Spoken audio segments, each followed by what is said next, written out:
Oi, gente, mais uma vez. Hoje para falar sobre, né, a primeira rodada da Copa. Comigo hoje o Augusto, Boa tarde, boa noite e bom dia para todo mundo que está ouvindo. E vamos lá.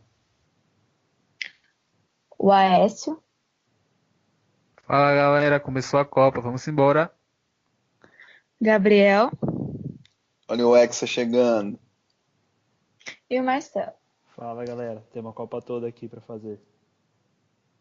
Bom, vamos começar falando sobre o jogo entre Egito e Uruguai. Nosso colaborador, né, do podcast, o Aécio, fez uma entrevista com o Nicolas Bonito, que também participa com a gente, também é membro do nosso programa, que não pôde estar com a gente hoje, mas que falou um pouquinho sobre Egito e Uruguai, quais as expectativas.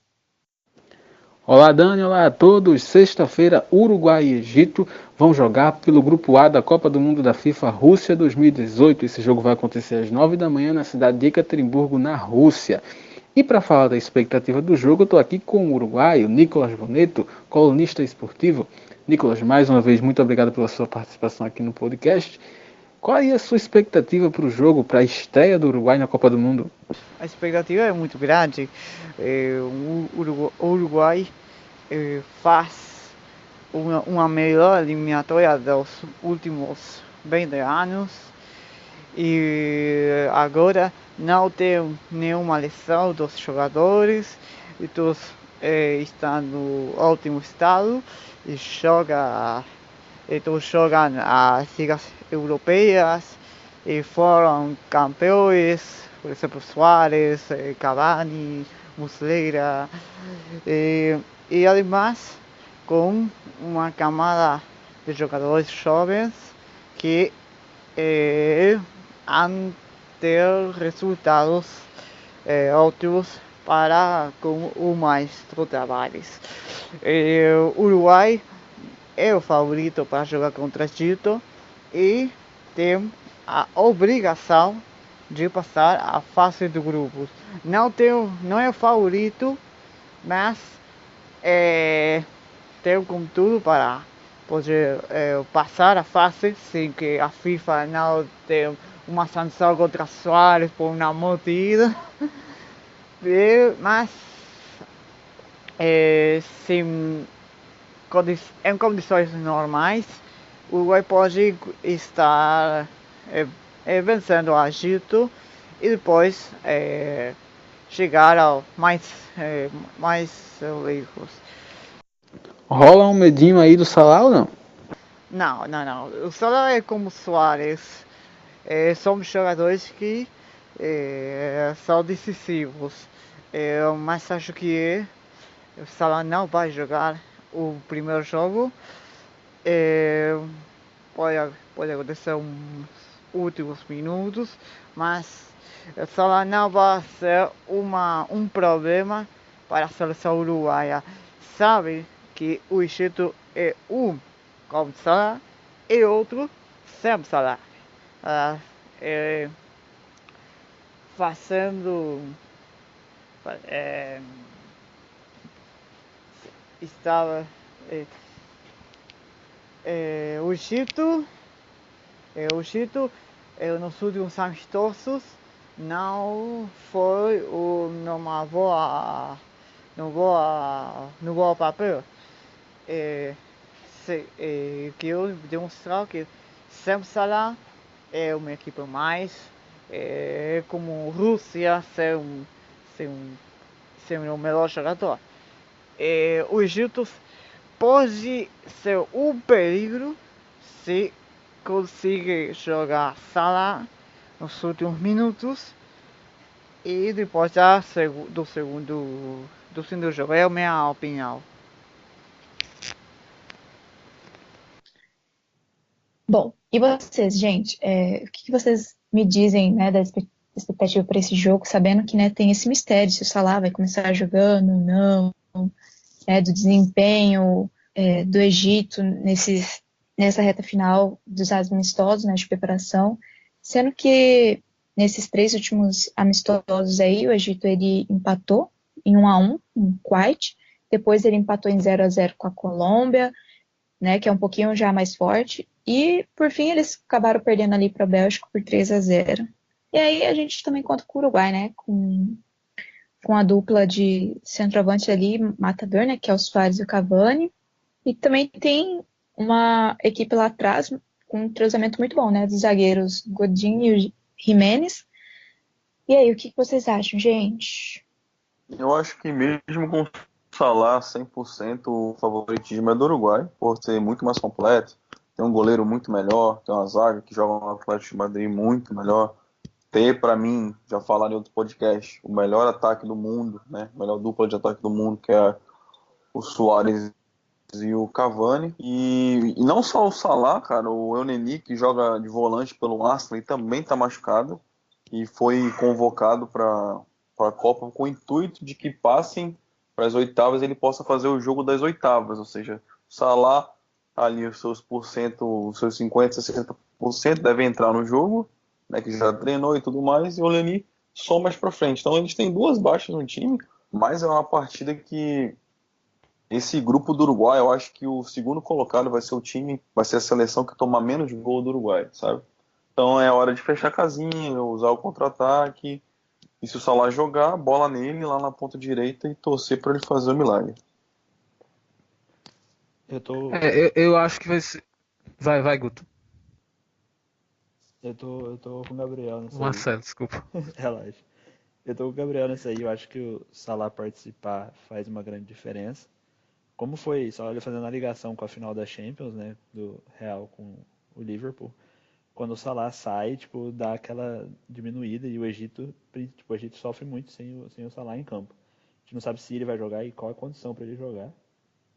Mas tô com o Gabriel, mesmo ele jogando, o favoritismo é do Uruguai por ter uma das melhores duplas de ataque do mundo, por ter a zaga muito mais joga junto há mais tempo, né, mais experiente, além de ter toda a experiência em Copa, né?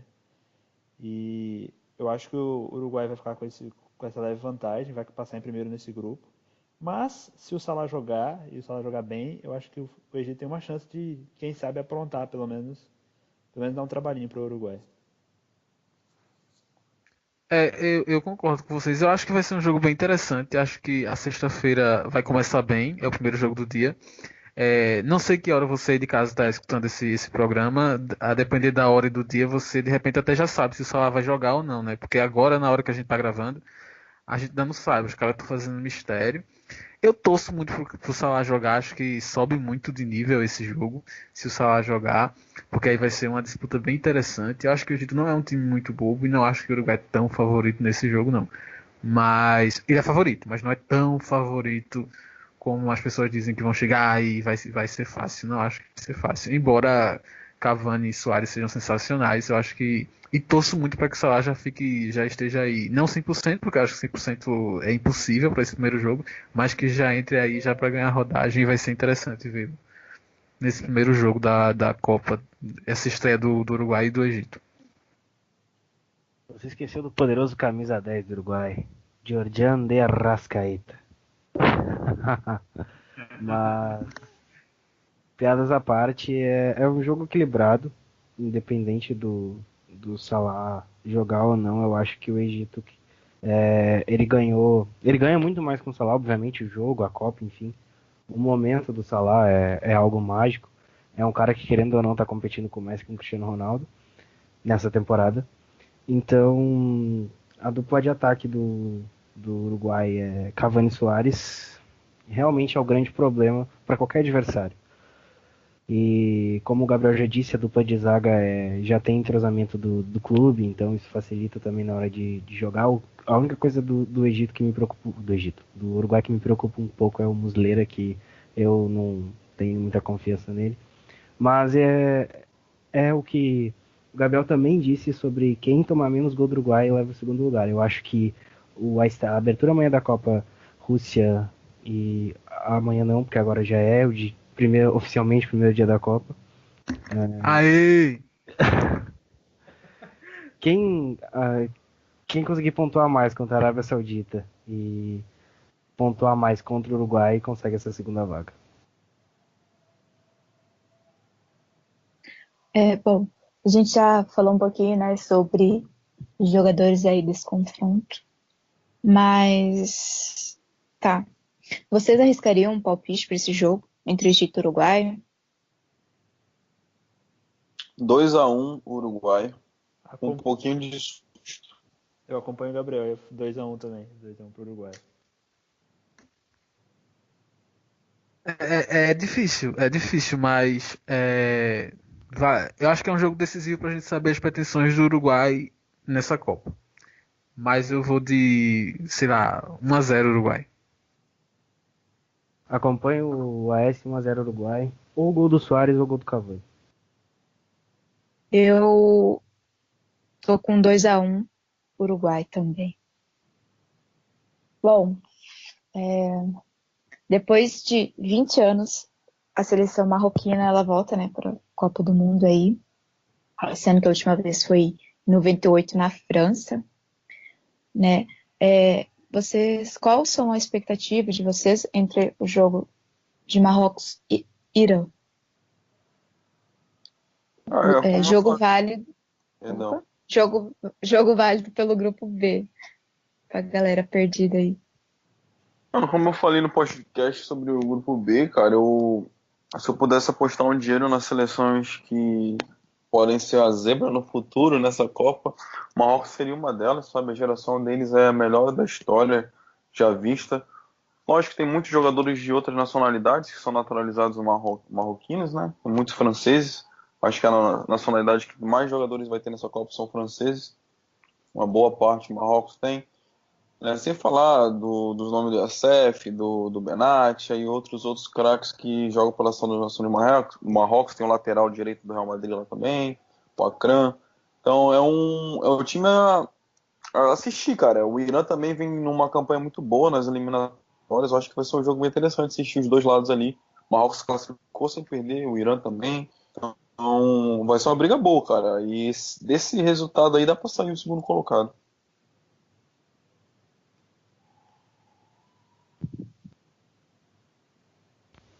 Hakimi. Hakimi é o lateral direito. O lateral direito e o esquerdo. Na seleção joga de esquerdo, mas ele tem 18 anos, só é bem novo. Do Real Madrid. Eu vou concordar, o Marrocos ele tem uma seleção base muito legal, principalmente na defesa tem bons jogadores como o Benatia da Juventus e o próprio Hakimi do Real Madrid, mas o meio campo também é interessante com o Zayt, que fez uma temporada muito legal pela Ajax, e tem o Bolsufá, que já é um pouquinho mais experiente e dá mais essa... Camisa 10 do Ajax, né, cara? Então é peso. Não, ele fez uma belíssima temporada. Então, tem o Belhanda também, que joga no futebol francês. Inclusive vai ser jogador do Vieira, do Patrick Vieira, novo técnico do Nice. Enfim, eu acho que o Marrocos ele pode surpreender ainda mais com o que aconteceu com a Espanha. Eu acho que... Vai lá. Vai, Marcelo. Tá certo. Então, eu acho que esse é o jogo menos interessante do dia, né? A gente vai ter... Começa com Uruguai e Egito, esse de meio-dia Marrocos e Irã, e de 3 horas um dos mais esperados, Portugal e Espanha. Mas ele vai ser um jogo muito interessante. Eu estou muito curioso para ver essa seleção do Irã, que foi a segunda seleção, como o Gabriel já tinha falado, fez eliminatórias muito boas mesmo. Foi a segunda seleção do mundo a se classificar para essa Copa do Mundo, só depois do Brasil, e claro, a Rússia já estava classificada. Então é uma seleção que chega forte, é uma seleção que eu acho que é a grande candidata surpresa dessa Copa do Mundo, e eu acho que ela pode buscar sim aí uma segunda posição. É um jogo chave para as pretensões das duas seleções. Se alguma das duas quer realmente passar por isso cair uma segunda vaga, tem que ganhar esse jogo. E tem que ganhar bem. Eu concordo com a Aécio, porque eu tinha visto uma entrevista do volante marroquino. Ele falou que, independente de ter ali no grupo Portugal e Espanha, eles vão fazer esse primeiro jogo, né, como se fosse uma final, né, porque, poxa, tentar uma vitória assim, né, num grupo que tem ali Portugal e Espanha, seria... Esse é o jogo, né? Depois vem Portugal e Espanha. Se não ganhar esse, vai só passear um pouquinho ali com Portugal e com Espanha pra depois voltar pra casa. Mas o Marcelo ia falando e eu interrompi, desculpa. Exatamente, eu acho também que O Marrocos eu acho que tem grande chance de, pela base que tem, né, tem uma grande chance de ser que foi a Costa Rica em 2014, né, virar uma, entre aspas, uma zebra, né, ir um pouco longe, porque num grupo com Portugal e Espanha, né, se Marrocos ou até o mesmo Irã beliscar um segundo lugar e tirar uma das grandes seleções seria algo incrível, assim como a Costa Rica passou em primeiro no grupo da morte em 2014. Mas foi como vocês disseram, o jogo amanhã é chave, porque amanhã não, desculpa, é amanhã já, né? Sim, amanhã já, na sexta-feira. Pra galera que tá ouvindo vai ser amanhã. Vai ser, exatamente. E é chave porque você, pô, tipo, quem vencer esse jogo ainda tem chance de passar para as oitavas. Quem perder vai ser bastante complicado.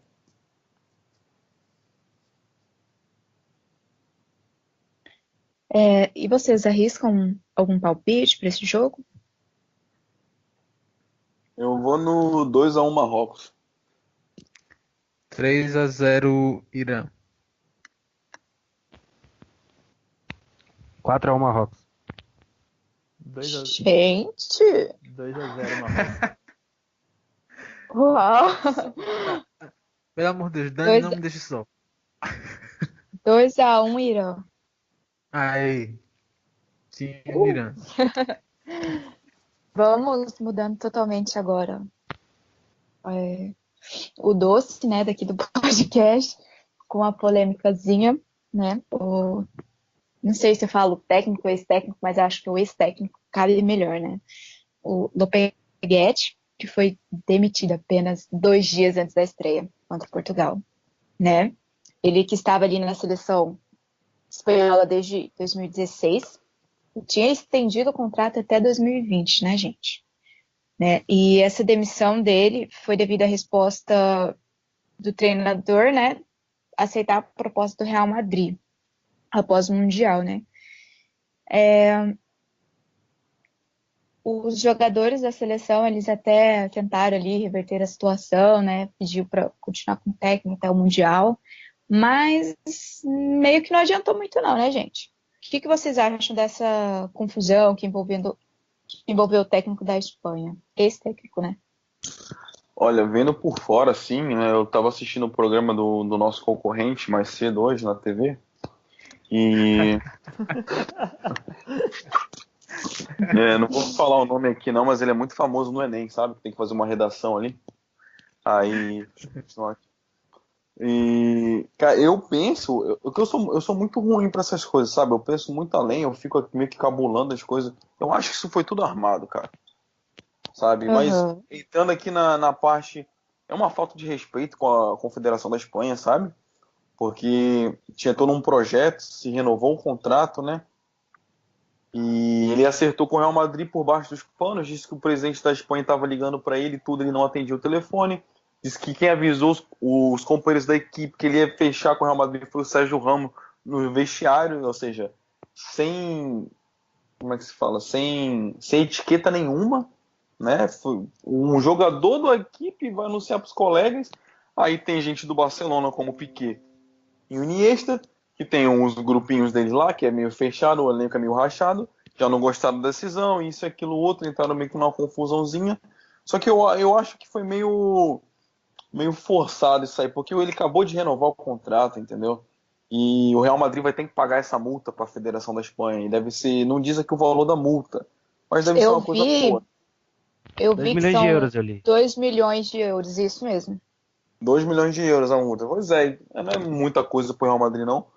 Só que deve ter alguma coisa debaixo dos panos ali. Eu achei.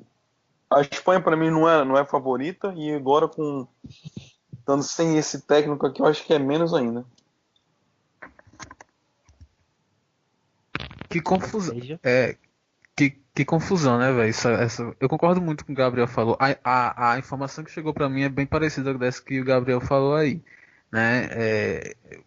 Em tese, pelo menos o que se diz é que o Real Madrid não queria divulgar essa informação até o final da Copa do Mundo. Eles queriam divulgar só depois da Copa do Mundo, independente do resultado da seleção espanhola. Só que isso vazou no vestiário, e a gente sabe que o grupo espanhol é bem rachado, a rivalidade Real Madrid e Barcelona é grande, e isso estava incomodando os jogadores, essa informação que a galera tá falando. E aí eles se viram obrigados a falar. Mas ao mesmo tempo a gente sabe que o Real Madrid estava pressionado para anunciar um técnico novo. Né? E isso faz toda a diferença, porque tem a questão dos contratos, tem a questão da pré-temporada, tá chegando, é importante você ter um técnico. E aí joga toda uma situação, eles terem que colocar tudo e jogam a luz para essa história de ser uma coisa forçada. Né? Eles precisavam de um novo técnico, então vamos trazer um técnico logo. E o Real Madrid tem poder para tirar, como mostrou que tem poder para tirar da seleção espanhola. Agora eu acho que foi toda uma pataquada, de todas as partes, assim, todo mundo errou. Acho que o Real Madrid foi super antiético. De estar fazendo isso, de estar mostrando o técnico, né, que agora é ex-técnico, também foi super, super antiético. Se a gente for comparar com o Tite, perguntaram ao Tite semana passada na coletiva se o Real Madrid tinha entrado em contato, porque surgiu também essa história com o Tite. E ele falou que, lógico, que se tivesse entrado, ele não queria falar sobre isso, nem com a CBF. A própria CBF também já entrou, já quer renovar com o título, mas ele também não quer falar, porque ele está completamente focado na Copa do Mundo. E é isso que pessoas éticas fazem, né, velho? Porque se você está numa Copa do Mundo, você está prestes a estrear, você não tem que estar pensando, ou pelo menos oficialmente mostrando que está preocupado com outras coisas. Então, ele errou também. E o presidente da federação espanhola também, acho que meio que se equivocou. Tudo bem que ele foi, digamos, traído, assim, entre aspas, mas ele acabou colocando aí o favoritismo da Espanha em xeque, né? No final das contas, por um pouquinho de orgulho, talvez. E não estou dizendo que ele esteja errado, mas ele acabou, no final das contas, prejudicando a sua própria seleção, porque agora como é que fica isso dentro do vestiário? Como é que fica a cabeça dos jogadores? Né? É muito difícil lidar com isso, uma história dessa. Há 2 dias de uma estreia muito importante contra uma outra grande seleção, que é Portugal, isso pode ser uma bomba. Então acho que foi erro de todos os lados e a Espanha se ferrou muito nessa história. Eu tô com os dois. Eu acho que até eu concordo bastante com a S. Acho que todo mundo, literalmente todo mundo errou nessa história. O que o Real Madrid fez é algo completamente, tipo, muito, muito antiético, como a S disse. Sobre o que ele falou do Tite, eu fiquei sabendo que, não sei, não posso confirmar a veracidade da notícia, que o Real Madrid chegou a procurar o Tite e o Tite falou que só conversava depois da Copa. Que tinha interesse, mas só ia sentar para conversar depois da Copa. E aí o Real pulou fora justamente por pré-temporada, por contrato, por quem vai contratar, quem vai embora, né? Você tem todo um planejamento para fazer. Mas ao ir atrás do técnico da seleção espanhola, né, tipo, você racha, o vestiário já é rachado, né, na seleção espanhola, pelo que a gente sabe. E aí você vai lá e contrata pro Real Madrid, né, uma das potências, o lado barcelonista, digamos assim, do vestiário espanhol não deve ter ficado nem um pouco contente. E o presidente também acho que poderia ter agido de outra forma, podia ter ido com um pouco mais de inteligência para preservar a seleção espanhola, né, mas já foi feito, né? O substituto já foi anunciado. E acredito que a Espanha aqui tinha um grande time que muitos apontavam como um dos favoritos, né? Assim como a Alemanha e como o Brasil. Acho que a Espanha perde bastante. Pode ser que tenha um efeito ruim, né? Que é o mais provável, eu acredito. E pode ser que tenha um efeito contrário. Pode ser, vamos mostrar que mesmo sem o cara a gente consegue fazer um grande papel, a gente consegue até ser campeão do mundo. Acho difícil, mas acredito que possa ter esse efeito positivo nos jogadores. Acho que foi mais um passo atrás da seleção do que um passo à frente.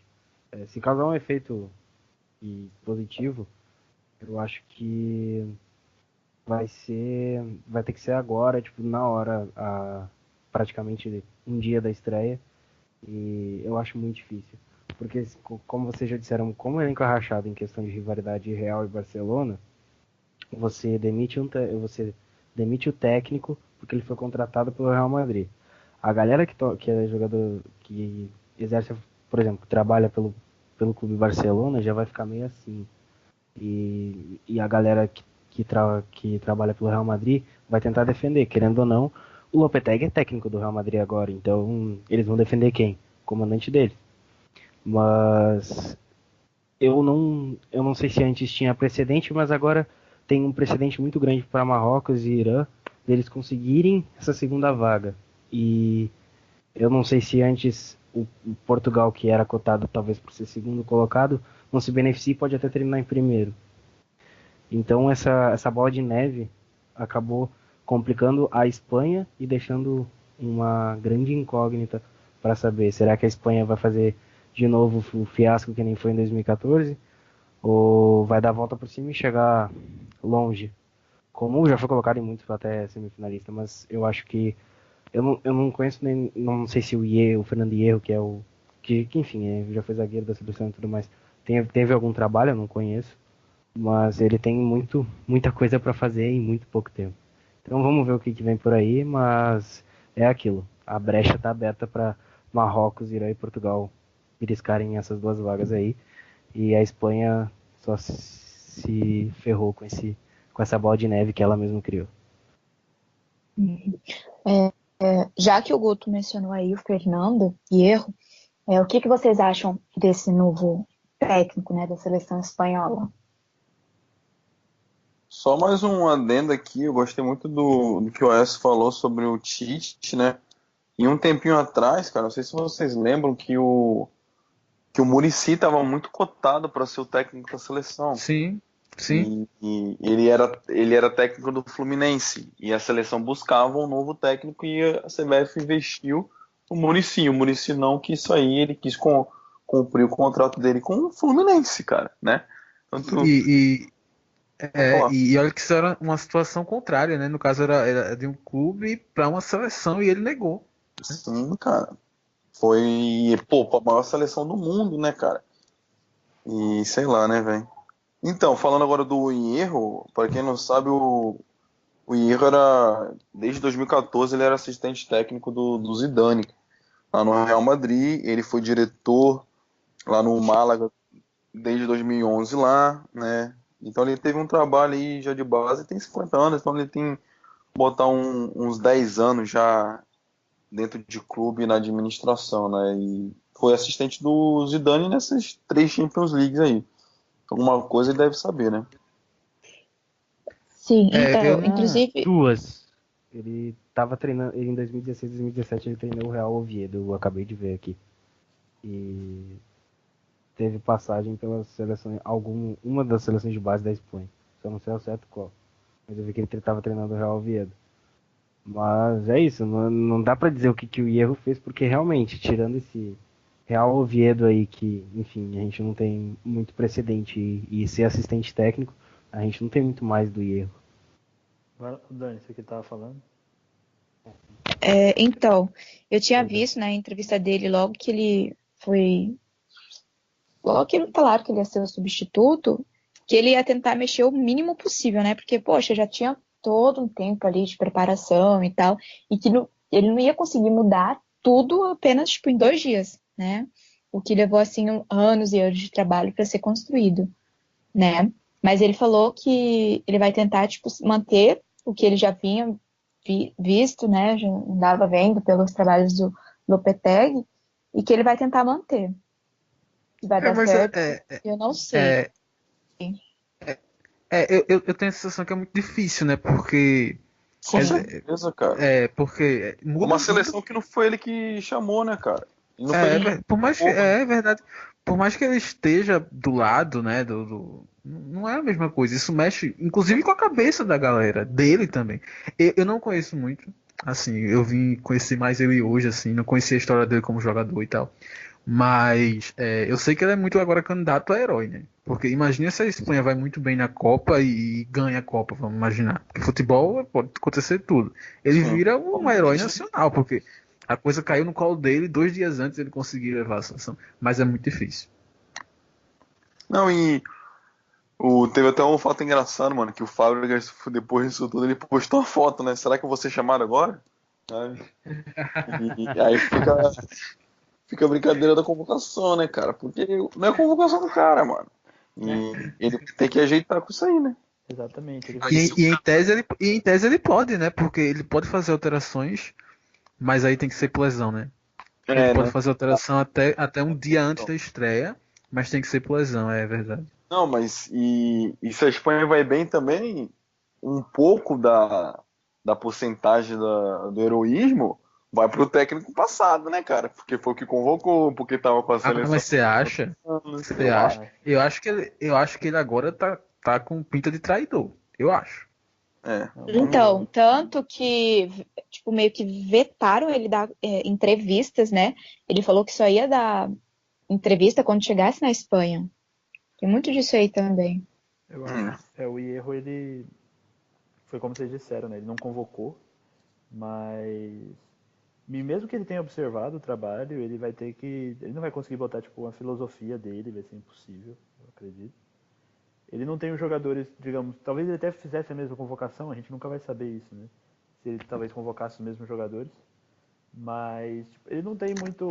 Foi como vocês disseram, tipo, se a Espanha se der bem depois disso tudo, se for bem na Copa, é capaz do antigo técnico ter um pouco do crédito, até porque ele trabalha desde 2016 com a seleção, né? Então você tem todo esse projeto já há 2 anos, não é algo que tipo vai acabar de uma hora para outra. Acho difícil eles irem bem, né? Mas vai que acontece. Vocês acham que hoje o clube tem mais poder para tirar um técnico que uma seleção?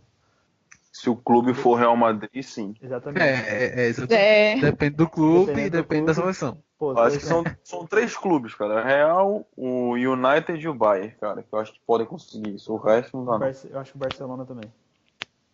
Talvez. Depende do clube. Se for um clube do Brasil tentar tirar um técnico da seleção é muito difícil. Depende, se for o técnico da seleção do Irã. Ah, não, sim, claro, claro. Tá, mas aí vai outra pergunta. Se Tirando, vocês cara. fossem o Tite, vocês, vamos supor, campeões do mundo agora em 2018 com o Brasil, vocês continuariam na seleção ou aceitariam um clube de ponta da Europa? Eu Cara, aceitaria o eu clube de ponta. cumpriria o meu contrato, cara. Eu tenho. Esse ano inteiro com a seleção, eu vou terminar esse ano com a seleção, cara. Entendeu? Ah, beleza, acabou a Copa do Mundo, não tem mais nenhum jogo, né? A seleção só vai jogar no ano seguinte. Então, pô, CBF, vamos entrar num acordo aqui. O Real Madrid, por exemplo, vai pagar 10 milhões de multa. Tu recebe uma grana e eu sou liberado para treinar o Real Madrid. Aí todo mundo tá feliz, né, cara? Mas fora isso, não. fora isso também não. Não treino. Eu não trocaria, não. Eu acho que a seleção é o ponto alto de treinador.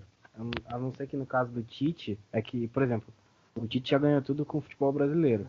A não ser que ele queira conquistar tudo com o futebol Certeza, europeu. Exatamente. Se eu não me engano, Então aí talvez eu trocasse, mas se eu já venho, por exemplo, se eu fosse um Zidane, eu não iria trocar a seleção. exatamente, eu acho que por ser o Tite, se eu não me engano, o Tite saiu do Corinthians logo após ganhar o Mundial, né? Então, eu Ele acho até que. voltou depois. Assim, depois ele até voltou, mas ele saiu logo depois, né? Ele passou um ano, logo depois que ele ganhou o Mundial, ele saiu. Então, tipo, eu acho que era bem a cara do Tite de ganhar, fazer o que ele tinha pra fazer com a seleção brasileira, ser campeão mundial e treinar o Real Madrid. Ah, sim. Sim, mas...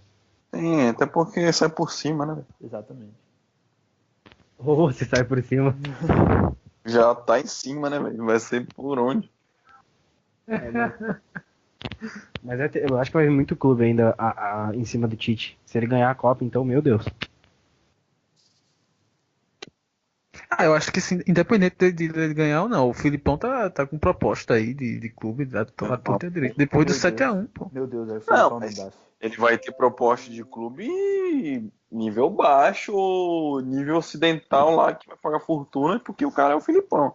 Mas time de ponta da Europa nunca, pelo amor. O Não, depois do Flamengo, 7-1 não, mas vamos Atlético supor que se Mineiro. o Tite seja eliminado numas quartas de final para a Bélgica 2-0. Eu acho que ele continua sendo visto como um técnico que conseguiu reerguer a seleção brasileira depois do 7-1. Não sei. Até rolou um boato do Filipão no Flamengo ou no Atlético Mineiro, né? Meu Tem isso Deus. também. O Filipão, ele chegou a treinar o Chelsea, né, gente? E muitos anos em Portugal. Então ele foi. Ele levou Portugal. Ele levou Portugal ao quarto lugar na Copa, velho. E ele é campeão do mundo, né? E ele é Exatamente. campeão do mundo em 2002. Então, aí nego, 7-1 que não sei o que, não sei o que lá, meu irmão. Lembro que o cara fez antes também, cara. Sim, eu entendeu? acho o Felipão, eu não sou um grande fã do Felipão, não, tem muita história, respeito a história dele, né, por Portugal, por ter sido campeão do mundo, Chelsea, mas eu acho que é um técnico eu acho que é um técnico de história, respeito muito a história dele, mas acho que ele não tem que mudar muito para atender a filosofia atual do Sim, futebol. eu acho que é um técnico do passado, igual o Exatamente. Luxemburgo. É um técnico do passado, entendeu? Não tem espaço. Mas, enfim. O título mais recente dele foi a Copa do Brasil com o Palmeiras. E foi rebaixado no mesmo ano com o Palmeiras. O Vamos parar, jogou por favor? Ele chegou no Palmeiras agora ficou ruim pra ele. Até não foi naquele ano que teve aquela. Enfim. Sigamos. Então, né, gente? O assunto aqui é Copa do Mundo, né? Foco. Se deixar, já sabe. Isso, não pode falar muito não, tá, Gabriel? É, deixa quieto. É, né? Nico mandou bem. Coitado Vasco. Aguardamos vocês para o próximo programa. E é isso, bye bye. Valeu. Valeu, galera. Até. Falou.